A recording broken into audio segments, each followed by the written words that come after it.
მოგესალმებით. ეს არის გადაცემა BMG Auto Show ნიკა შელიასთან და გიორგი დანელიასთან ერთად. დღეს გადაცემაში იხილავთ.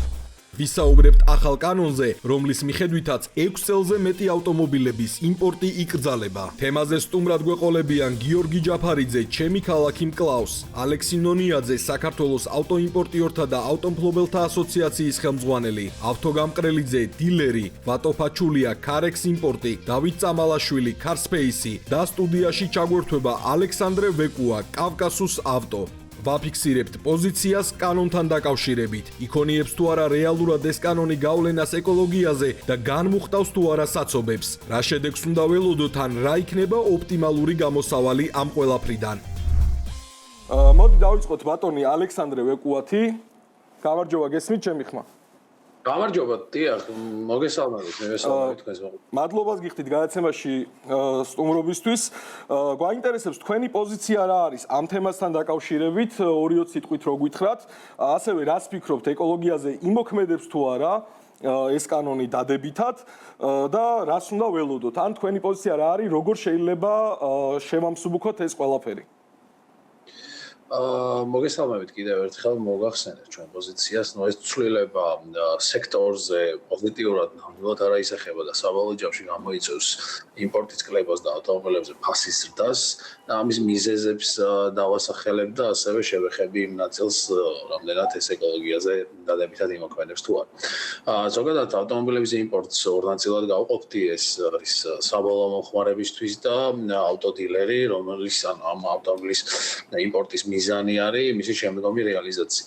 საბოლოო მომხმარებლის სტატისტიკა გამოიყურება ესეთი ჩვენი შიდა მონაცემებით. ყოველ შემთხვევაში რომ 6 წლამდე ავტომობილებზე მოდის 38%, 62% მოდის 6 წელზე უფრო ძველ ავტომობილებზე. ავტოდილერის სტატისტიკაში ეს 49-51-ზეა.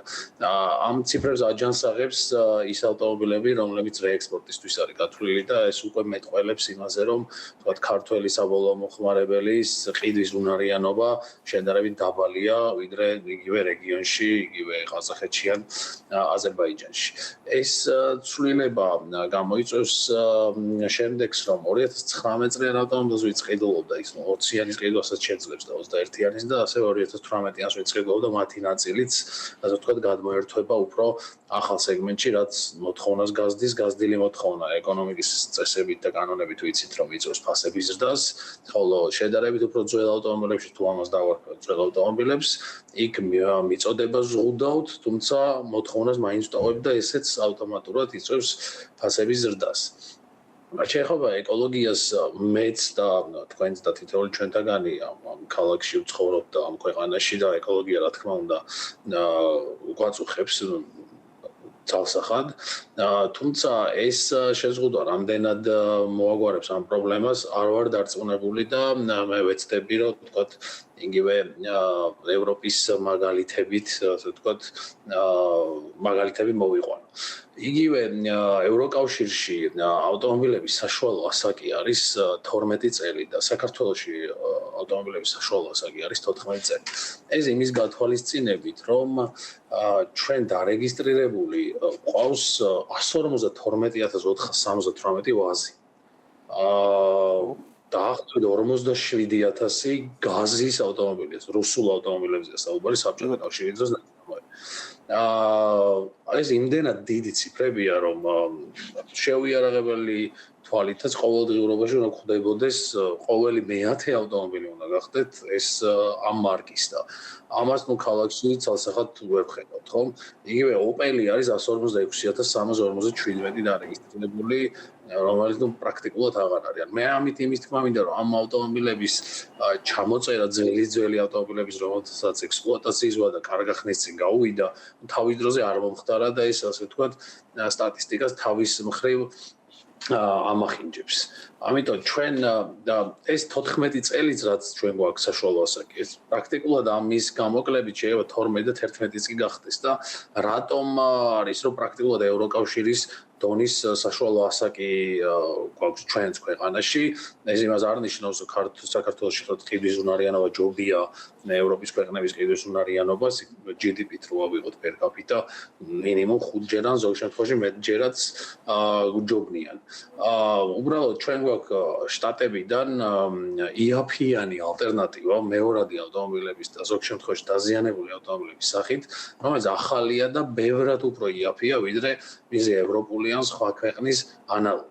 და ამან გამოიწვია ის, რომ ჩვენი მოძველებული ავტოპარკი სწრაფად და მარტივად შედარებით იაფიანი გზებით გაჯანსაღდა და გაახალგაზრდავდა. შეიძლება ითქვას, რომ ეს ამ ცვლილებამ გაახალგაზრდავების ნაცვლად პირიქით გამოიწვიოს გადაბერება ავტოპარკის და რატომ?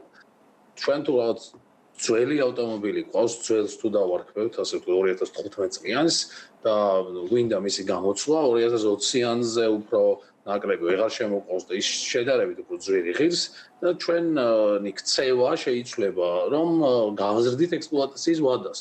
აქამდე თუ 2 წელში ან 3 წელიწადში ერთხელ ცვლიდა საშუალო სტატისტიკური მოქალაქე ავტომობილს და ანაცვლებდა შტატებიდან იაფიანი ახლით, დღეს უკვე ამის საშუალება აღარ აქვს და ექსპლუატაციის ვადას გადის. შეიძლება 5 და 6 წლამდეც კი გაიზარდოს 2-3 წლიანი ვადა. ამიტომ არ არის გამორიცხვა და შესაძლოა ჩვენ პირიქით უკუ ეფექტიც კი მივიღოთ ამ ცვლილების შედეგად. მადლობა ძალიან დიდი ამომწურავი პასუხისთვის. ჩვენ გვერდებოდა ალექსანდრე ვეკუა, კავკასუს ავტო. კარგი, გადავიდეთ ბატონ ვატოსთან. თქვენი პოზიცია რა არის, აი რას ფიქრობთ ამ საკითხთან დაკავშირებით და ასევე ვისაუბროთ გაიზარდა თუ არა მოთხოვნა ძველ ავტომობილებზე ამასთან დაკავშირებითაც. მოგესალმებით, მადლობა პირველ რიგში მოწვევისთვის, საკითხით დაინტერესებისთვის. პირველ რიგში რეგულაცია, რა თქმა უნდა, არ უნდა ეხებოდეს და არ უნდა აზიანებდეს ეკონომიკას. ამ ახალ რეგულაციას აქვს ორი ასპექტი, ეს არის პირველ რიგში ეკონომიკური, რომელიც ვახსენე და მეორე ეკოლოგიური. ეკოლოგიურ ნაწილს რაც შეეხება, მაგალითად 2015 წლის კარგად მოვლილი მანქანა ბევრად უფრო კარგი არის ეკოლოგიისთვის, ვიდრე 2022 წელს გამოშვებული ავტომობილი, რომელიც შეიძლება ტექნიკურად გამართული არ იყოს. ანუ არ და ვერ შეიძლება რომ ავტომობილის გამოშვების წელი განაპირობებდეს მის ტექნიკურად გამართვას. ეხლა რაც შეეხება ეკონომიკურ ნაწილს, მოგიხსენებათ, რომ ავტობიზნესი არის საგარეო ვაჭრობაში ნომერ პირველი სექტორი, რომელიც აერთიანებს ათასობით ადამიანს. შესაბამისად, ამ სფეროში ჩართული ადამიანების უმრავლესობა და ამ ციფრის თქმის საფუძველს მაძლევს პირადად ჩემი კომპანიის გაყიდვების წილი, რომელიც მოდის 2020 წელს ქვემოთ გამოშვებულ ავტომობილებზე. რამდენი პროცენტია და 60%-ს აღემატება ბოლო 6 თვის მონაცემებით. შესაბამისად, ძალიან ბევრი სამუშაო ადგილი გაქრება და ბევრი ადამიანი დაკარგავს შემოსავლის წყაროს, იმიტომ რომ ავტომობილი დიდი ხანია აღარ არის ფუფუნების წყარო და ეს არის შემოსავლის მიღების ნაწილი.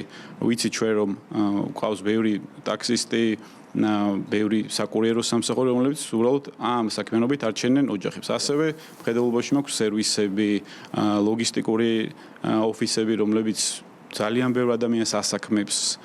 ეს ნაწილი უმრავლესობა მოკლედ ბაზრიდან გავა. ეს რაც შეეხებოდა ეკონომიკურ ნაწილს.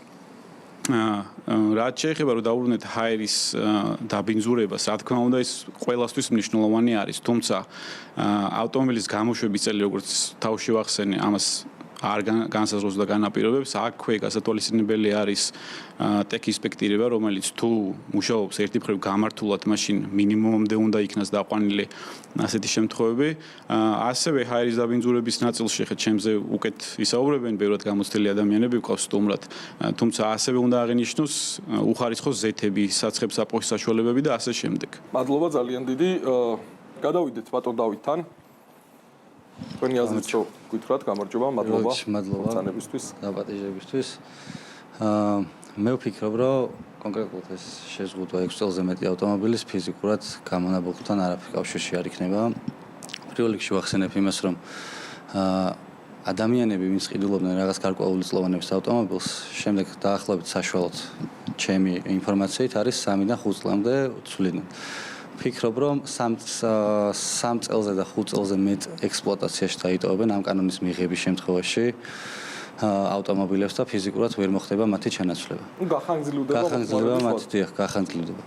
რაც შეეხება უშუალოდ პრობლემებს რას ვხედავ ამ კანონთან დაკავშირებით არის ის რომ ძალიან ბევრი ადამიანი დარჩება უმუშევარი გამომდინარე იქიდან რომ მოთხოვნა შევცვლდება ავტომობილების შეძენაზე ბევრი ლოგისტიკური კომპანია ესე ვთქვათ შეამცირებს თავის პერსონალს არა მარტო პერსონალს თვითონ ის ავტოდილერები ვინც სამსახმიანობით არიან დაკავებული ესე ვთქვათ ვერ შეისყიდიან ავტომობილებს, რადგან იმ ახალ მანქანას შესაბამისად ინვესტიციის გაზდა დაჭირდება და ბიუჯეტის გაზდა დაჭირდება.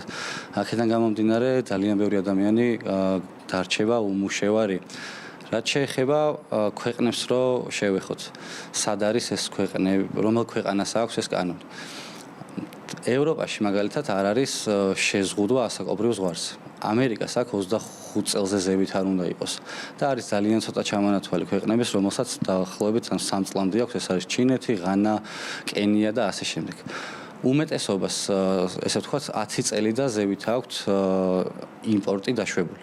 ჩვენს შემთხვევაში, ჩვენი სოციალური მდგომარეობიდან, ჩვენი ქვეყნის ეკონომიკური მაჩვენებლიდან ვფიქრობ, რომ 6 წელი არ არის ის ზღვარი, რაც უნდა იყოს მისაღები. გამომდინარე იქიდან, რომ ის სტატისტიკა, რაც გვაქვს, აი პირადად ჩვენ კომპანიაში რო ვისაუბროთ, 67% არის ბოლო 12 თვის განმავლობაში 2020 წელზე ნაკლები ავტომობილი. 67% ესე რო ვთქვათ, ანუ ძირითადად რა მომხმარებლები ყავს, ვისაც ჩამოყავს ავტომობილები და ყიდიან მეზობელ ქვეყნებზე. რეექსპორტს გულისხმობ. რეექსპორტზე გაყიდული ავტომობილების, ანუ ეს მაჩვენებელი უფრო ნაკლები გახდება სამომავლოდ გამომდინარე იქიდან, რომ ამ კანონის მიღების შემდეგ ფიზიკურად ვერავინ ვერ გარისკავს ავტომობილის ჩამოყვანას. რადგან ძველ ავტომობილს თუ ჩამოიყვანთ, გამოდის, რომ თუ მე ვერ გავყიდე გამბაჟების ვადებში, ან უნდა დავშალო ავტომობილი, ან უბრალოდ ვერცპირადი სარგებლობით და ვერაფერს ვერ უნდა გამოვიყენო. რისკი მაღალია. რა თქმა უნდა, რისკი მაღალი არის და შესაბამისად ვფიქრობ, რომ მოთხოვნაც და იმ დაშვებულს რომ რეექსპორტს არ ვეხებით, ფიზიკურად ან თავის თავზე ადამიანი ვერ აიღებს იმ რისკს, რომ დაუშვათ თუ მე ავტომობილი ვერ გავყიდე, რა უნდა ვქნა. სად მიმყავს ავტომობილი, საბოლოო კითხვა ეს ისმის. და ეს კანონი კიდევ ვფიქრობ გამონაბოლქს და საცობებს და ბევრ საკითხს ფიზიკურად ვერ გადაჭრის, იმიტომ რომ ეს ავტომობილები სად უნდა წავიდეს, რაც თუნდაც დღეს ხდება პირიქით. ის 20-იანიც ჩამოვა 21-იანიც და პირიქით ავტოპარკი უფრო გაიზრდება. აქ ციფრებიც არ არის მე როგორც ვიცი სწორი რეალურად ეს 2 მილიონი ავტომობილზე იყო საუბარი, იმიტომ რომ რეალურად ფიზიკურად შეუძლებელია ამდენი ავტომობილი დადიოდეს დღეს ქალაქში.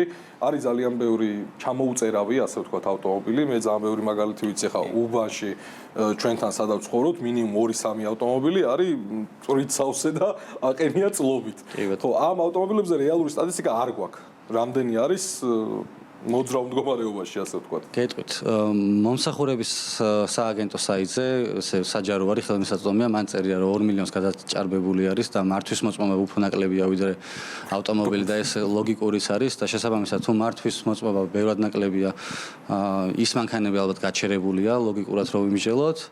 და ვფიქრობ, რომ ხო, ბევრი ავტომობილი ჩამოწერილი იქნება, ან დაშლილი იქნება, ან განადგურებული, რომელიც დაუშვათ ფიზიკურად არ არის დაფიქსირებული ჩვენ სტატისტიკაში. სხვათა შორის ეს პრობლემა ავტონაწილებსაც შეეხება სამომავლოდ. იმიტომ რომ ძველი ავტომობილების ნაწილები შემოსატანი იქნება და ის ესე ვთქვათ სეგმენტი, ვინც დაუშვათ ნაწილებით ვაჭრობდა ვიზუალური გარე ნაწილებს გულისხმობ, რომ ამ ამერიკიდან ჩამოყვანილ ავტომობილს აკეთებდნენ და ნაწილები უნდა შეეძინათ, ვფიქრობ, რომ ამ სეგმენტსაც საკმაოდ ურტყავს და არა მარტო ამ სეგმენტს ტერმინალებს ბათუმში, ფოთში, მათზეც გადაივლის ეს მოთხოვნა იყო გაზრდილი, ხო? როგორც ვიცი, ეხლა ძველ ავტომობილებს. ამ კანონის შემდეგ 3-ჯერ არის შესყიდვები გაზრდილი, ალბათ ბოლო 3 დღეა დაიწყო. გასამაგებული რაოდენობით, იმიტომ რომ შიში მაინც ეტყობა მოსწრებაზე არიან ადამიანები და ფიქრობენ, რომ უნდა მოეწროს, მაგრამ ეს თლად კარგი არ არის. რატო იცით? კანონი გვეუბნება, რომ 1 აპრილამდე უნდა იყოს დაწყებული ტრანსპორტირება, შესაბამისად ეს გაზრდილი რაოდენობა ტრანსპორტირება იწყება მაშინ, როდესაც კონტეინერს ჩავდებთ ავტომობილს და შემდგომ გემზე დავდებთ. გემზე დადებას ფიზიკურად ვერ მოვასწრებთ თუ გასამაგდა და ჩვენ კომპანიაში თუ გასამაგდა ვფიქრობ, რომ სხვაგანაც მსგავსი ქცევა იქნება. ამიტომ ეს ჭარბი მოთხოვნა შიშიდან გამომდინარე, როგორც ამერიკის ტერმინალს გადაჭედავს, ვფიქრობ, რომ 60 თვეში ეს ავტომობილები რო ჩამოვა ფოთისა და ბათუმის ტერმინალებსა საკმაოდ გადაჭედავს. მადლობა ძალიან დიდი. ბატონ ავთოსთან გადავიდეთ. მოგესალმებით, დიდი მადლობა ჩემ მოწვევისთვის. მადლობა სწორისთვის. მადლობა. მე მინდა განვიხილო ერთი მოდელის, თქვათ, წარმოება Mercedes-Benz-ი AMG GT ყველა მიცით ალბათ. იწარმოება 2014-დან, პირველი თაობა 2022 წლამდე. თუ შემიძლია ჩამოვიყვანოთ თქვათ 20-იანი, 21-იანი, 22-იანი, იგივე ძრავით გამოდის, იგივე გადაცემათა კოლოფით, იგივე ასე ვთქვათ სავალი ნაწილი აქვს, გამონაბოლქვის მაჩვენებელიც იგივე აქვს. რატო არ შემიძლია 17-იანი ან 18-იანი ჩამოვიყვანო? ეს კანონი, რავი, ჩემი აზრით შეუსაბამოა. ნაწილებით ვაჭრობ. კი, ნაწილებითაც ვაჭრობ. მე პოტენციური მყიდველებიც ყავს, მე დილერი ვარ და აი ძალიან გაგაზრდილი არის ამ 2020-ის 20-მდე ავტომობილების ჩამოყვანაზე, გაზრდილი არის მოთხოვნა და ძალიან ბევრი მირეკავს, რომ აი იქნებ დამეხმაროთ ჩამოყვანაში, იქნებ მოვასწროთ და ფიზიკურად ვერ მოესწრება ამდენი ავტომობილის ერთდროულად ჩატვირთვა, ხო რიგის მიხედვით იტვირთება და შეიძლება მომხმარებელმა ვერ მოასწროს, ხო ჩამოყვანა მანქანის. მადლობა, ავთო. გადავიდეთ ბატონ გიორგისთან. მოგესალმებით. ეხლა ცოტა მძიმე საუბარი გვექნება ეკოლოგიასთან დაკავშირებით. თქვენს მაყურებელს, ხო, არგუმენტი იყო ორი საკითხი, ერთი იყო ჰაერის დაბინძურება და ეკოლოგიური საკითხი, მეორე იყო საცობები. ძალიან კარგი არის დავიწყოთ იქიდან, რომ ამ საკითხებზე დაწყებული არის ლაპარაკი, თუ რეალურად არის აქცენტირება ამ ყველაფრის მოგვარებაზე, აქ კომპლექსურად უნდა მივუდგეთ რიგ საკითხებს. თქვენ იცით, რომ ჩვენ 17 ქალაქს ვზომავთ ჰაერის ხარისხს და ჩვენი მოძრაობა ჩემი ქალაქ კლავს დაიწყო ზუსტად გამონაბოლქვის გამო და ჰაერის დაბინძურების გამო. ზუსტად ამიტომ ქვია ეს სახელწოდება ჩემი ქალაქი კლავს. ეხლა დავიწყოთ კონკრეტულად ჯერ დავიწყოთ თბილისით. თბილისში ჰაერი დაბინძურებული რო არის, ამას ხილულათაც ვხედავთ და ჩვენი როგორც ჩვენი აპარატები დგას, ასევე სამთავრობო სადგურები დგას ჩვენს დედაქალაქში. 24-საათიანი მონიტორინგი არის და ნებისმიერ მოქალაქეს შეუძლია ამ ინფორმაციის ნახვა. თბილისის კვლევები არსებობს ჩვეულებრივად. თბილისის ჰაერის დაბინძურების ორი წყარო, ძირითადი წყარი არსებობს. ერთი არის გაუმართავი ავტოტრანსპორტი, მეორე არის სამშენებლო სექტორი. ყველა სამშენებლოზე რა თქმა უნდა არ არის საუბარი. ეს მაგალითები ითქვა სხვა გადაცემებში, რომ სხვა ქალაქებში გაზრდილი არისო, თქვათ, ავტომობილების მიერ ჰაერის დაბინძურების დონეო. ჩვენ 2022 წელს ხელმოწერებით შევაგროვეთ ხილულ გამონაბოლქთან დაკავშირებით, იმიტომ რომ ტექინსპექტირებაზე ფიზიკურად ვერ ხდებოდა აქცენტირების გაკეთება და ამ გამონაბოლქვის დონე ტექინსპექტირებაზე რომ მიდიოდა ავტომობილი, მერე ქუჩაში ხდებოდა იგივე ავტომობილის გადაადგილება, სადაც ჰქონდა ხილული გამონაბოლქვი. შევაგროვეთ ხელმოწერები, კანონი მიღებულია, კანონის აღსრულება ხდება, რა ძალიან კარგი არის, 14000-მდე ავტომობილი თუ მეტი არის დაჯარიმებული უკვე ხილულ გამონაბოლქვზე, უბრალოდ ეს ხდება 4 ქალაქში. ამ კანონის აღსრულება, ეს არის თბილისი, რუსთავი, ქუთაისი და ბათუმი. თუ სხვა მეტი სადაც არის, ხო, რეალურად კანონის ის დაიწყო ამ ქალაქებიდან, თუმცა ამას აქცენტირება აქ იმაზე არის, რომ იმ ქალაქებში სადაც პრობლემა არის და თუ არის სხვა ქალაქებში პრობლემა ამ კვლევას სიამოვნებით თუ გაასაჯაროებდნენ შესაბამის უწყებები ძალიან კარგი არის თუ რომელ ქალაქებში არის მაგალითად აი ავტომობილისგან აი ჭარბი ავტომობილისგან და გაუმართავი ავტომობილისგან ჰაერის დაბინძურების დონე აწეული მაშინ ლოგიკური იქნება თუ არა რომ თქვა ეს გზისპირა ინსპექტირება გარემოს ზედამხედველობის სამსახური რასაც აწარმოებს იმ ქალაქებშიც დაემატოს მაგალითად მარტივ მაგალითს მოვიყვან თქვა რუსთავის შემთხვევაში თბილისის შემთხვევაში თქვით რომ ერთ-ერთი გამომწვევი მიზეზი არის ავტომობილი, თუმცა რუსთავის შემთხვევაში ცალსახად ვერ ვიტყვით, იმიტომ რომ იქ არის ქარხნები, რიგ ქარხნებს შეიძლება კონდეთ გამონაბოლქვი და ეს რა თქმა უნდა აისახება PM ტურის წყარნაწილაკებზე, PM10-ზე და 2.5-ზეც. მარნეულის შემთხვევასაც ასევე გვიყენია აპარატები, პირადად ძალიან ბევრჯერ ნამყოფი. როდესაც ეს ტურის წყარნაწილაკები აჭარბებს დაშვებულ ნორმას და ხშირად შევა მაღალ ზღვარზეც იყოს მისული, ვიზუალურადაც ჩანს, რომ ხდება იქ სამეწარმეო არა მარტო ქალაქში, არამედ მიმდებარე სოფლებში სამეწარმეო ზონიდან ხდება ბალახის და ფოთლის დაწვა, რაც რა თქმა უნდა ასევე აისახება ამ ტურის წყარნაწილაკებზე და დაბინძურების დონე იმატებს. ამიტომ მე პირადად კითხვა მაქვს, რომელზეც პასუხი ვერ მივიღე და ძალიან მნიშვნელოვანი იქნება თუ ამ პასუხზე ამ კითხვას გაეცემა პასუხი, ანუ 6 წელი საიდან არის მოტანილი, ანუ კონკრეტულად 6 წელი, იმიტომ რომ Euro 5 სტანდარტზე თუ ვამბობთ, ანუ სტანდარტის დანერგვა ქვეყანაში არ არის ცუდი. ჩვენ თუ გვინდა რომ რა თქმა უნდა განვითარებული ქვეყანა ვიყოთ, ვართ განვითარებადი ქვეყანა და მივიდეთ რაღაც სტანდარტებამდე, რაღაც კანონები რა თქმა უნდა საჭირო არის. უბრალოდ Euro 5 სტანდარტი დაიწყო 2009 წლიდან დიზელზე თუ სწორად მახსოვს, დიზელზე გავრცელდა 2011 წელს, Euro 6 სტანდარტი დაწყებულია 2015 წლიდან. ანუ დღეს გვაქვს ისედაც კანონში რომ 2013 წლამდე ავტომობილის შემოყვანა არ შეიძლება ქვეყანაში. თუ საუბრობთ Euro 5 სტანდარტზე და ითქვა კიდევაც რომ Euro 5-ზე იყო საუბარი, მაგ შემთხვევაში ანუ ეს 6 წელი ჩემთვის კიდევ ერთხელ ვამბობ გაუგებარი არის, ანუ ეს 6 წელი რატომ ხდება. ეხლა გადავიდეთ თქვათ საცობების პრობლემის მოგვარებაზე. ჩვენ ტექინსპექტირებაზე, საცობების არა, ჰაერის დაბინძურებას ჯერ და მერე გადავალ საცობებზე. ტექინსპექტირებაზე ჩვენ რა თქმა უნდა ჩვენ შართული ვიყავით ამ საკითხზე ძალიან მნიშვნელოვანია, რომ კაცრდებოდა გამონაბოლქვის დონე, ანუ CO შემცველობა ყოველ წელს იწევს დაბლა, რომელმაც იდეაში ანუ გეგმა ეს იყო, რომ 2025 წლიდან უკვე ანუ რეალურად წინა წლიდან უკვე უნდა დაიწყოს ამ პრობლემის მოგვარება, რომ CO-ს ანუ იმ ავტომობილებს, რომელსაც მაღალი აქვს თქვა CO შემცველობა, უნდა ანუ ვერ უნდა გაიაროს ტექინსპექტირება, გზებზეც ხდება ჯარიმების გაზრდა, გაიზარდა გზებზე ჯარიმები, ისე ტექინსპექტირება არა და ამას მივესალმებით. უბრალოდ ისმის კითხვა, ეს გეგმა რო შედგა, მოგცა თუ არა ამ კონკრეტულმა გეგმამ შედეგი, იმიტომ რომ დაწეული არის, კიდევ უნდა მოხდეს ამ CO-ს ნორმის დაწევა, რაც უნდა მივიდეთ კონკრეტულ რაღაც სტანდარტამდე.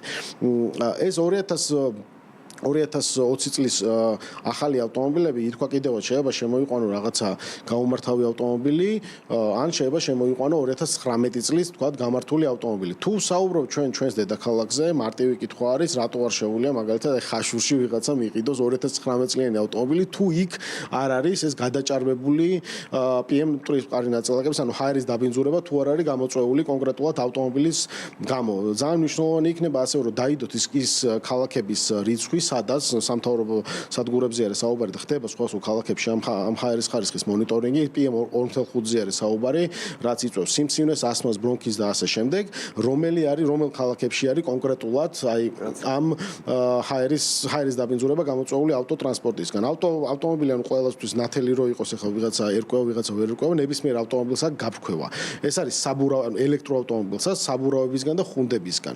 ნუ ახლა ბენზინზე და დიზელზე არაა საუბარი, რა თქმა უნდა, ზოგს CO-ს შემცველობა მაღალი აქვს, ზოგს დაბალი აქვს, ზოგი სტანდარტშია, ანუ ნებისმიერ ავტომობილს აქვს გაფრქვევა და ნებისმიერ ავტომობილი აბინძურებს ჰაერს, ანუ ის საბურავის ის რჩება ასვალზე და ასე შემდეგ. ეხლა გადავიდეთ საცობების პრობლემაზე და გამოვდივარ თბილისიდან და ალბათ აქცენტი ის რაც იყო გაჟღერებული იყო თბილისზე, იმიტომ რომ და თბილისს და ალბათ უფრო ბათუმზე. ჩვენ ამ კამპანიებს ხშირად ვაწარმოებთ, ამ საცობებთან დაკავშირებით და ავტოსაგზაო შემთხვევებთან დაკავშირებით. თბილისში რამოდენიმე პრობლემაა, რაც რისგანაც შეიძლება იქნას საცობი გამოწვეული. პირველი დავიწყოთ ქაოტური განაშენიანებით და ჰაერის დაბინძურებასთანაც კავშირში არის, იმიტომ რომ თბილისი ისე არის განაშენიანებული, რომ ახალი განაშენიანების შედეგად რომ ჰაერი ვეღარ ნიავდება და როდესაც უდაბნოდან შემოდის მტვერი, ანუ ტრანსაზღვრო დაბინძურება, ადრე თქვა თუ შეიძლება განიავებულიყო ჩვენ დედაქალაქი ერთ კვირაში, ეხლა წინა წელს ნათელი მაგალითი იყო, რომ ერთი თვე გადამულად, ანუ ქალაქი ფიზიკურად ვერ განიავდა სხვა ქალაქებისგან განსხვავებით და ამის კვლევები არსებობს და მონიტორინგიც ხდება ამ ყველაფერთან დაკავშირებით. მარტივი მიზეზის გამო, რომ ქალაქი არის ისე განაშენიანებული, რომ ეს ჰაერის ნაკადი ვეღარ გადის და ვეღარ ახერხებს ქალაქი განიავებას. პირველი ერთ-ერთი გამოწვეული მიზეზია, რა თქმა უნდა, ქაოტური განაშენება ცენტრში და კონკრეტულ ადგილებში, რაღაც უბნები. მეორე არის არაკვალიფიციური მძღოლები. იმიტომ რომ ხშირად ხდება ხო ვინც ავტომობილით გადაადგილდება, საგზაო ინფრასტრუქტურა, ანუ გზების არ ქონა ელემენტარულ კონკრეტულ ქუჩებზე და ასე შემდეგ. ჭკვიან შუქნიშნებზე იყო საუბარი, 80 მილიონი უნდა მოეცათ თუ სწორად მახსოვს გერმანელებს, რომ ჭკვიან შუქნიშნის აზრი არის ის, რომ საცობის პრობლემა მოაგვაროს, რომ ნაკადები გაუშვას შესაბამისად. ეს ჭკვიანი შუქნიშნები არ ვიცი შეკრული არის თუ არა და ლოგიკურად რომ მივხვდეთ, საცობებიდან გამომდინარე ვერ იქნება შეკრული. ასევე ქვეითები, რომელიც არ ღვევენ კანონს და ქვეითი რო გადაგირბენს ახლა ბავშვთან ერთად მშობელი რა თქმა უნდა ავტომატურად ინსტინქტურად ყველა ჩერდება და მთელი ზოლია თქვა სამზოლიანი ქუჩა შეიძლება გაჩერდეს მარტივი რაღაცა ქვეითის გადარბენის გამო.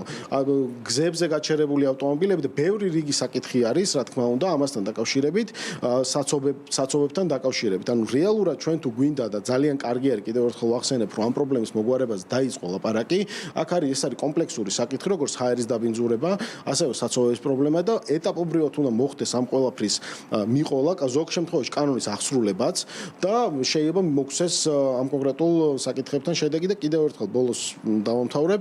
კითხვა უბრალოდ თუ ვინმეს ექნება ამასთან დაკავშირებით პასუხი 6 წელი საიდან არის მოტანილი, ანუ შეიძლება ისეთი არგუმენტი მივიღოთ, რომ საერთოდ ხმა აღარ ამოვიღოთ და აღარაფერი აღარ თქვი. უბრალოდ 6 წელი მართლა მართლა მაინტერესებს. ეს არის მცოცავი, ხო, მე როგორც ვიცი. ცოცავია რა, ლოგიკურად. ხო, ანუ სულ 6 წელი უნდა იყოს რა და შეიძლება არის რაღაცა ახსნა და ლოგიკურად იქნება ამასთან დაკავშირებით რაღაცა ახსნა და მნიშვნელოვანია თუ გაჟღერდება აი ეს 6 წელზე რაზე გვაქვს საუბარი. მოკლედ რომ შევაჯამოთ ეს ყველაფერი.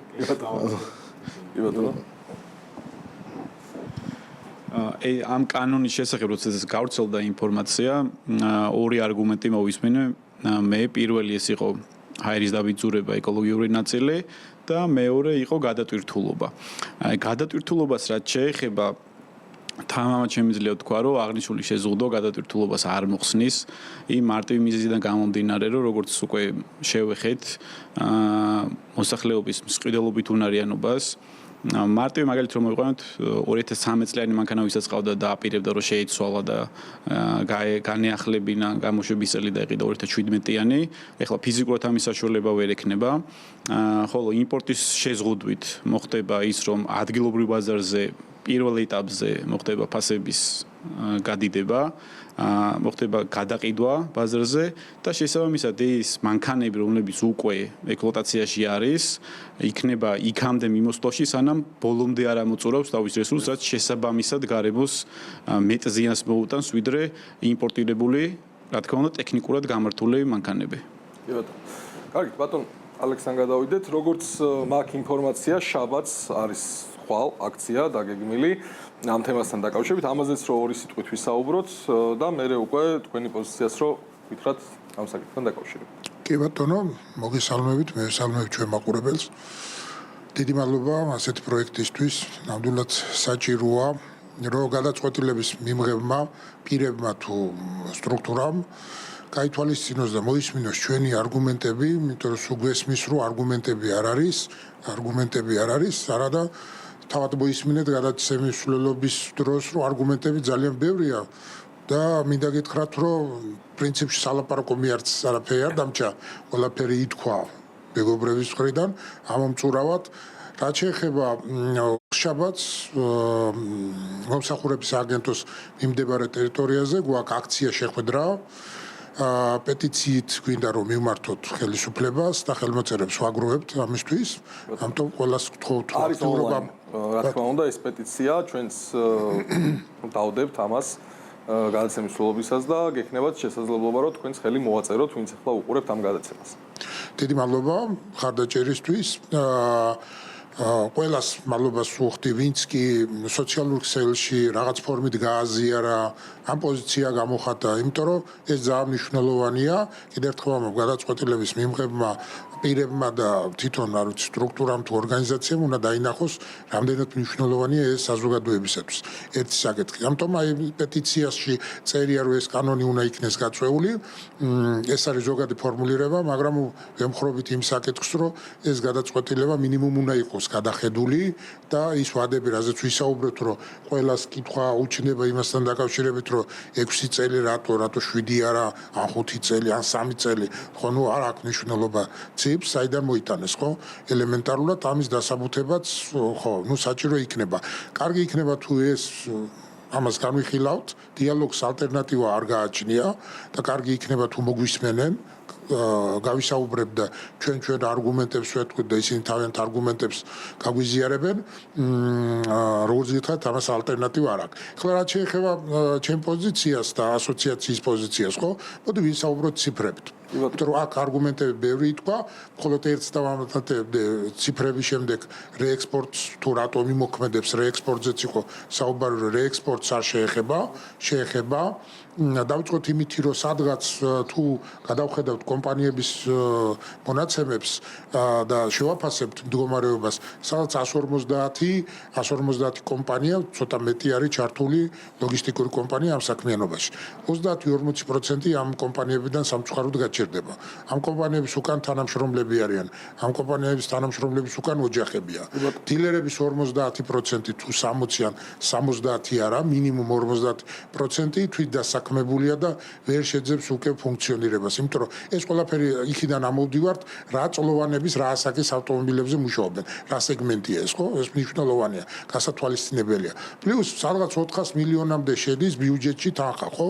5%-ს აქვს საუკეთესო შემთხვევაში ახალი ავტომობილის ყიდვის შესაძლებლობა. 5.2, ნუ რეგისტრირებული არის. კი ბატონო. აი დაუშვათ რომ კიდე 5%-მა გაიჭირვა.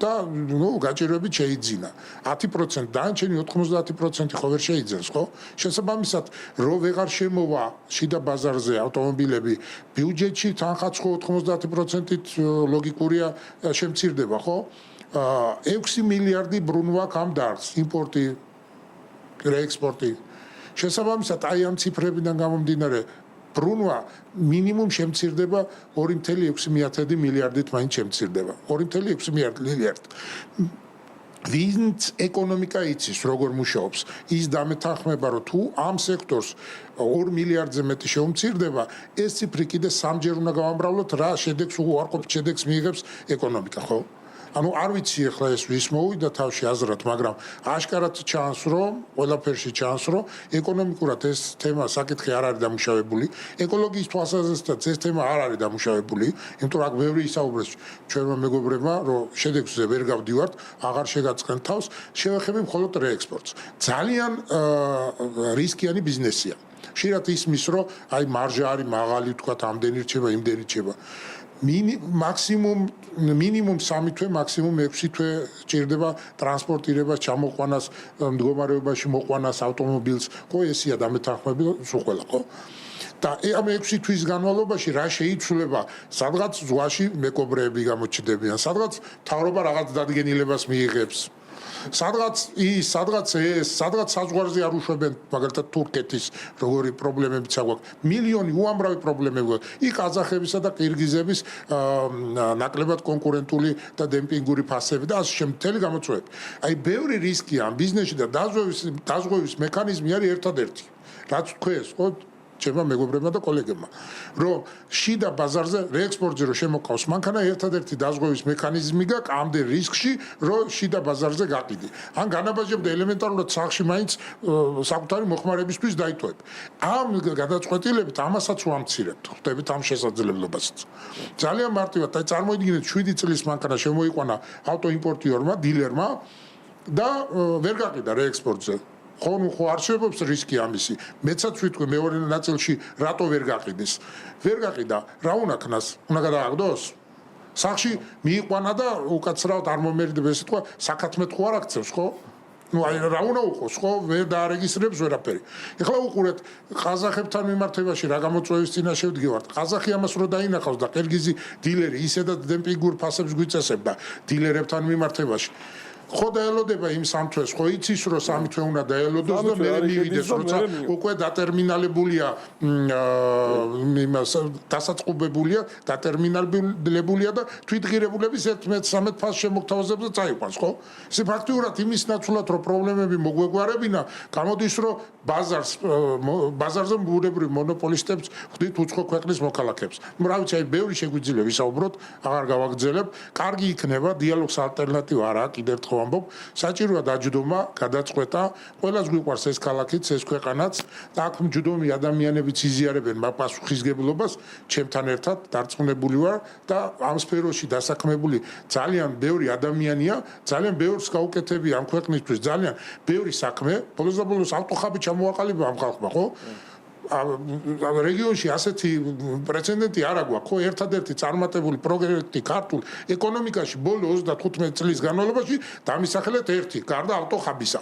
რა ვიცი, ვინც იქნა გამოვიდეს, ვინც იქნა მითხრას. ვერ მეტყვის, ეკონომისტი იქნება ბიზნესის წარმომადგენელი თუ მთავრობის წარმომადგენელი არა გვაქვს ფიზიკურად ნაცვლად იმისა რომ ჩვენ ეს გავიზიაროთ ნაცვლად იმისა რომ დასკვნები გამოვიტანოთ და სხვა დარგებში აღნიშნული მეთოდი გამოვიყენოთ რომ სხვაც ბევრი იყოს წარმატებული ნაცვლად ამისა უქმნით პრობლემებს ნუ არ ვიცი იმედია რომ თავიანთ გადაწყვეტილებას გადახედავენ იმედია რომ მალე დაგვიძახებენ იმედია რომ ერთობლივად მივიღებთ რაღაც ისეთ გამოსავალს რაც დააბალანსებს ეკოლოგიასაც და ბიზნესის ინტერესებს მადლობთ მოკლედ დაახლოებით ვიცით რომ ერთი კვირა 10 დღე არის ეს კანონი ეს აქტუალურია ხო? უცებ მოხდა და გამოდის რომ ჯამში გვაქვს 2 თვე არც გვაქვს 2 თვე ხო ესეა როგორც ლოგისტიკური კომპანია ესე მინდა ავხსნა რაღაც პროცესი და ვფიქრობ რომ ეს ვადა 1 აპრილი აუცილებლად გადასატანია და ზუსტად იმას ავხსნი ახლა რატო არის გადასაწევი პირველ რიგში ჩვენ ხო ვყიდულობთ აუქციონებზე ავტომობილს ამ შემდგომ რას ვაკეთებთ ჩვენი ავტოიმპორტიორები ლოგისტიკური კომპანიები ესე ვთქვათ ვაგზავნით ევაკუატორს აუყავს ეს მანქანა ესე ვთქვათ სადგომიდან მოუყავს საწყობში ვტვირთავთ კონტეინერში შემდგომ ჩაგვაქვს და გემზებდებ და უშვებთ ხო რა არის პრობლემა ახლა რამდენი ავტომობილიც არის იმდენი საბუთი არის ნებისმიერი საბუთი თუნდაც ევაკუატორის მძღოლის ამერიკაში გულისხმობ დაუდევრობის გამო ან შემთხვევით დაკარგვის გამო ან ნებისმიერი საფოსტო კურიერის დაკარგვის გამო ჩვენ გვიწევს რომ ეს დოკუმენტები თავიდან დავამზადოთ ეგრეთ წოდებული ვინც ამ სფეროში არის ტაიტელი ქვია ამ ტაიტელით ხდება საბოლოო ჯამში ჩვენთან რუსთავში ავტომობილის გამბაჟება თუნდაც არ აქვს მნიშვნელობა სანამ ამ კანონს გავიგებდით ერთი თვით აზრს დავუშვათ 31 დეკემბერს ადამიანმა შეიძინა ავტომობილი და მძღოლმა ნებისმიერი დაუდევრობის გამო დაკარგა საბუთი დაახლოებით 30-დან 40 დღემდე 2 თვემდეც ჭირდება მინიმუმ იმ საბუთს რომ დამზადდეს. შემდგომ გადაეცეს ამერიკის საბაჟოს და იმათმა გაატარონ და წამოიდოს გემზე ეს კონტეინერი ჩამოვიდეს. კანონი, როდესაც დაანონსდა, ძალიან ბევრი მანქანა იყო მანამდე ნაყიდი, რომელსაც პოტენციურად ნებისმიერს შეიძლება დაემართოს. ეს არ არის განზრახ, ეს არის შემთხვევითობა. და ფიზიკურად ვადები არ გვაძლევს იმის საშუალებას, რომ თუნდაც 10 დღის წინ ვინც იყიდა და ყოფილა შემთხვევა 2 თვე, 3 თვე, 4 თვე ვინც ჩვენს ლოგისტიკას აკეთებს, ძალიან ბევრი მანქანას იქნება ნახევარი წელიც გაჩერებულა ამერიკაში ამ საბუთების გამო. ფიზიკურად ვერ მოვასწრებთ დატვირთვას და მე გამოდის რომ ან ჩვენზე გადავა ეს ყველაფერი ლოგისტიკაზე უკმაყოფილება და აქედან გამომდინარე ვფიქრობ რომ აუცილებლად გადასატანია მინიმუმ ვადა და 2 თვე ლოგისტიკის როცა მანქანას თუ დარჩა ეს კანონი უკვე გადასატანიც არის და მოდი ესე ვთქვათ ხალხი ცოტა დასამშვიდებელიც უნდა გახდეს. ეს არის ჩემი პირადი აზრი, გამომდინარე იქიდან რომ 2 თვე ამერიკიდან საქართველოსამდე ლოგისტიკა ძალიან ცოტა ვადა არის რა. ეს არის ის მიზეზი და არგუმენტი ერთ-ერთი ყველაზე მთავარი, რის გამოც უნდა გადაიწიოს ეს 1 აპრილის საკითხი. დიახ.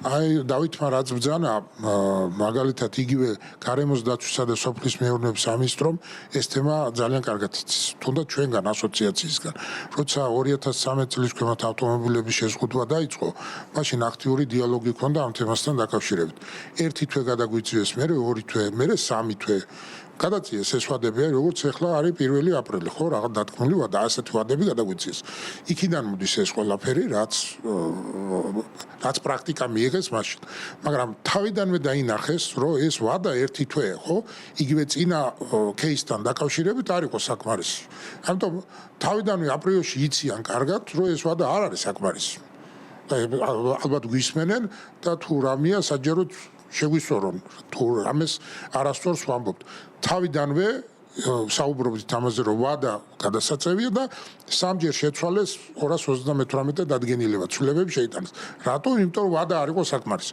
ამიტომ დავითი სწორეს ამბობს იმ თემასთან დაკავშირებით რომ ძალიან ლოგისტიკურად ძალიან ბევრ პრობლემებს წარმოქმნის კიდევ უფრო ამ სიტუაციაში გააღიზიანებს ადამიანებს და კიდევ უფრო მეტ ასე ვთქვათ დანახარს და დანაკარგს მივიღებთ ვიდრე ზოგადად კანონის თუ ამ დადგენილების შემოტანა. ამიტომ კარგი იქნება თუ ამაზე დაფიქრდებიან, მაგრამ მარტო ამაზე ნუ დაფიქრდებიან, მარტო ვადის გადატანაზე რა. კარგი იქნება თუ რაღაც ფორმით ამ 6 წლის გაზდას მივაღწევთ. ისედაც ხო მივდიოდეთ განახლებისკენ. აქ ნახე რა პრობლემა არის კიდე ავტომოყორულები რო ავიღოთ, ვისაც გვყავს ცოტა ისეთი ექსკლუზიური მანქანები, ცოტა ისეთი აი ემი ავიღოთ, AMG ავიღოთ, ტაიპერი ავიღოთ. აი ესეთი კატეგორია ადამიანების ისიც არის ძალიან ცოტა. ნუ ავიღოთ 10%-იც შეიძლება არ იყოს, ხო? ჩვენ ეხლა ეს მანქანები ისედაც ძალიან ძვირია. რომ რაღაცა კონკრეტული ეს მანქანა შემოვიყვანოთ, მაგრამ ამ მანქანას არ იყიდის ტაქსისთვის რა არის პრიორიტეტი, რომ იყოს ელექტრომანქანა ან ჰიბრიდი, რომ ცოტა დაუწვას და უფრო უკეთესი. რა შეიძლება ახალი? ვისთვისაც არ არის სიტყვაზე მარტო ის რა ქვია, ვისთვისაც მარტო გადაადგილების საშუალება ავტომობილი. მაგ ადამიანს ინტერესი აქვს, რომ ახალ ავტომობილში იჯდეს, ხო, პირობითად. ანუ მაშინ რა აზრი აქვს ამ ყველაფერს? მე მაგას ვერ ხვდები. ანუ ისედაც მაკეტკენ მივდივართ. რეალურად ის ჯგუფი ავტომოყვარულები ვინც ვართ, პირობითად რომ აი ის ძველი მანქანები გვიყვარს, ისედაც ძალიან ცოტაა. ეს ძველი ავტომობილები. კონკრეტული მსგავსი მოდელები რა.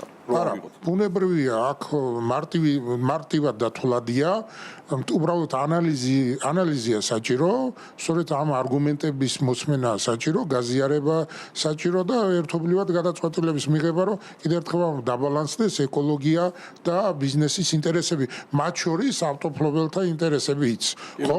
არც ერთ განვითარებულ ქვეყანაში მანქანა არ ფასდება ასაკის მიხედვით, წლოვანების მიხედვით, ხოლო ტექნიკური მდგომარეობის მიხედვით. შეიძლება ჩამოვიდეს ისე დაზიანებული 4-5 წლის მანქანა, პირობითად კატეგორია Euro 5B, როგორც დადგენილებაშია მითითებული, რომ ის უფრო მეტ საფრთხეს უქმნიდეს გარემოს, ვიდრე არ ვიცი, თუნდაც 15 წლის ავტომობილი, ხო? ტექნიკურ მდგომარეობას უნდა ვაქცევდეთ, ყურადღებას და არა ასაკს. ასაკი უფრო მგონია იცით რა არის? ასაკი მარტივია რა, შევზღუდეთ წლოვანება და პრობლემა მოგვარდა. არ არის, 100 არ არის. 100 არ არის. იგივე Euro 5B-ს რო ვაწესებთ, ამ ეთერშიც, ამ ტელევიზიის ეთერშიც გქონდა ბევრი საუბარი, რომ ელემენტარულად არ აქვს სახელმწიფოს კონტროლის მექანიზმი, ხო? შემოვიდა დუბაიდან, რა ვიცი, Euro 6, მაგრამ რახან დუბაიდან არის და ის სტანდარტი არის. ხო, იქ არის Euro 4. მარტივად რახან იქიდან შემოვიდა Euro 6 არ შეიძლება რომ იყოს, აი, მაშინ თუ რაღაცას აწესებ, უნდა კონდეს კონტროლის მექანიზმიც, ხო, როგორ უნდა შეამოწმო, ხო? მხოლოდ სხვა სახელმწიფოზე ამ შიდა უნდა მოგვარდეს. ისედაც, ანუ ეკოლოგიის კუთხეს თუ უყურებთ, რისთვის გვაქვს ინსპექტირების ცენტრები, რისთვის დადის გარემოს დაცვა და რისთვის აკეთებს მონიტორინგს. ჩემი პირადი სუბიექტური აზრი, მოდი ესე ვიტყვი, არის ის, რომ არ უნდა იყოს საერთოდ წლოვანების აკრძალო, თუ მანქანა გამართულია და შესაბამის მდგომარეობაში არის, რაც საჭირო არის საგზაო მოძრაობაზე, რომ გადაადგილდეს საგზაო მოძრაობისთვის, მაშინ ეს ავტომობილები უნდა იყოს დაშვებული. ლოგიკური კითხვა იბადება, თუ ავტომობილის დაუშვათ 200 წლიანი შემოყვანა არ შეიძლება, მაშინ ტექნათვალიერებას და იმ CO-ს და გამონაბოლქს როგორ აკმაყოფილებს არსებული ბაზარზე უკვე ავტომობილები. აი ეს არის ზუსტად ის ლოგიკური კითხვა, რაც მებადება ამ კანონის აკრძალვის და ასაკობრივ ზღვართან დაკავშირებით. როგორ დავდივართ გზებზე? ზუსტად. ერთ დავამატებ ზუსტად იმ გარემოს დაცვის საკითხებთან დაკავშირებით არის ზოგადი სტანდარტი და არის ქალაქების ხარისხის გაუმჯობესების სამოქმედო გეგმა. მაგალითად თბილისში ეს გეგმა რო დადგინდა, ჩვენ ვიყავით, მე ვიყავი ჩართული, ჩვენ რეკომენდაციების 60% იქნა გათვალისწინებული 24-26 წლების სამოქმედო გეგმა და ამას რა თქმა უნდა განახლება სჭირდება. ერთი არის რომ თქვა მივიღოთ ზოგადი კანონი, ახ ჩემი აზრით ყველაზე რაღაც ოპტიმალური ვარიანტი იქნება თქვა 10 წელი რომ იყოს შეზღუდვა, ასე ვთქვათ, ანუ 2013 წელი ისედაც უნდა განახლებული იყოს ზოგადად, იმიტომ რომ ეს 2013 იქნა ცოტა ადრე მიღებული. ანუ 10 წლიანი რაღაცა. მაგის მოხსნაც გინდოდა. ხო, ანუ მე ჩემი აზრი ყველას ინდივიდუალურად თავისი აზრი აქვს, მაგრამ თქვა 10 წელი რაღაცა ეს მცოცავი ის იყოს, 10 წლიანი ზოგადი გეგმა გქონდეს, თუმცა ქალაქებში, სადაც მაგალითად თბილისის შემთხვევაში არის პრობლემა, ამას მარტო ავტომობილების შეზღუდვა ამ პრობლემას ვერ მოაგვარებს. ამას ჭირდება, რა თქმა უნდა, ჩაშლა და იმ სამოქმედო გეგმასთან დაკავშირებით რამოთ თვეები დაგვჭირდა ამ დოკუმენტის მომზადებაში იყო ჩართული გარემო, მერია და სხვა სამსახურები, დადგინდა შეიქმნა ეს დოკუმენტი, დამტკიცებული არის, ასევე მნიშვნელოვანია რამდენი პროცენტი არის ამ სამოქმედო გეგმიდან შესრულებული და თუ სხვა ქალაქებში არის ანალოგიური პრობლემა, ასევე მნიშვნელოვანია რომ გაკეთდეს სხვადასხვა ქალაქებში ცალკეულად, ინდივიდუალურად, კონკრეტულად ჰაერის ხარისხის გაუმჯობესების სამოქმედო გეგმა. ერთი არის ზოგადი კანონი ყველას ეხებოდეს და ეს 10 წელი ალბათ უფრო ოპტიმალური ვარიანტი იქნება და მეორე არის თუ გასამკაცრებელია კონკრეტულ ქალაქებში რაღაცა ნაწილი და ეს არ უნდა იყოს ავტომობილის შეზღუდვას. იქ ბევრი მაგალითები არსებობს, თქვა სხვა ქვეყნის რაღაც დაშვებები და შეხება სიღრმეებში რომ აღარ ჩავიდეთ, ხო? ასევე შესაძლებელი არის რომ გაკეთდეს კონკრეტულ ქალაქებზე და თბილისი უნდა გახანგრძლივდეს და კიდე დამატებით უნდა გაკეთდეს შემდეგ 20 წლიან სამოქმედო გეგმას, თუ სხვა ქალაქებზე ამობენ რომ არის ეს დაბინძურება, იქაც უნდა მოხდეს ამის დამუშავება, წყაროები უნდა გამოიკვეთოს, დაბინძურების წყაროები და ამ ეს პრობლემის იდენტიფიცირება და პრობლემა უნდა მოგვარდეს შემდეგ უკვე სამოქმედო გეგმით და არა ერთ თვეში ესეთი რაღაცეები ჩემი აზრით ვერ მოგვარდება და ითქვა კიდევაც აქ ავტოპარკი ისე არ ვქნათ რომ თქვა ეს კანონი თქვა მიიღება თუ არ მიიღება თუ მიიღებს თქვა უარესი შედეგი მივიღოთ გამონაბოლქვის კუთხითაც და საცობების კუთხითაც ანუ ის უარესი საკითხი არ უნდა იქნას მიიღებული იმიტომ რომ ეს რეალურად გათვლილი არის და რაც ითქვა საზოგადოებაზე გარემოსდაცვის გაუმჯობესებას და საცობების პრობლემის მოგვარებას და ისე არ უნდა იქნას მიიღებული რომ გაუარესდეს მდგომარეობა თქვა ორივე კუთხით ეს დედაქალაქზე მაქვს რა თქმა უნდა საუბარი მადლობა ძალიან დიდი ავტო გინდოდა რაღაც დამატება და მე უკვე დასასრულისკენ გადავიდეთ მე მინდა შევეხო აი აუქციონზე როცა ყიდულობ მანქანას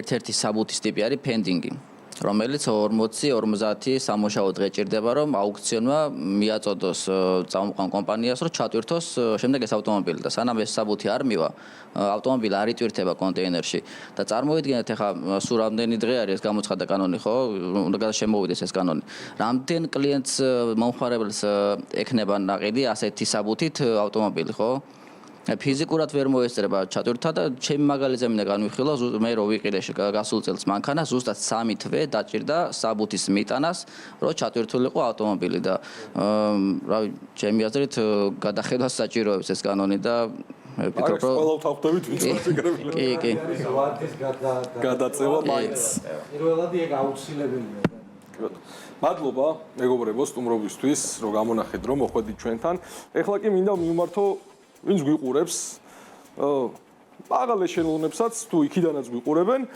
ძალიან გვიყვარს 2026 წლის Honda Civic Type-ი მეც და გიოსაც ფული არ არის ფიზიკურად არ არის გიო გააგრძელებს ისე 95 წლიანი მანქანის მართვას მე ამ ეტაპზე 2016-იანის დავიტო ვივლი ძველი მანქანები და ვიყოთ ღარიბები ისე ჩემი 98 წელს გამოშვებული შევასწორებ ავტომობილი საერთოდ არ გამოყოფს CO-ს იმიტომ რომ ძალიან კარგად არის შენახული ძალიან კარგად არის აწყობილი და მინდა ვთქვა რომ იმ ბევრ ახალ ავტომობილსაც ჯობია რომელიც ჩამოვა რომელიც ძალიან იაფად იქნება ნაყიდი ამერიკაში და რომელიც გააგრძელებს 2025 წლის Honda Civic Type R მოდელი თეთრი ფერის და შენაფერის გინდა წითელი ხო საჩუქარზე უარს არ ამ იმედგაცრუებით დღეს დაგემშვიდობებით მომავალ შეხვედრამდე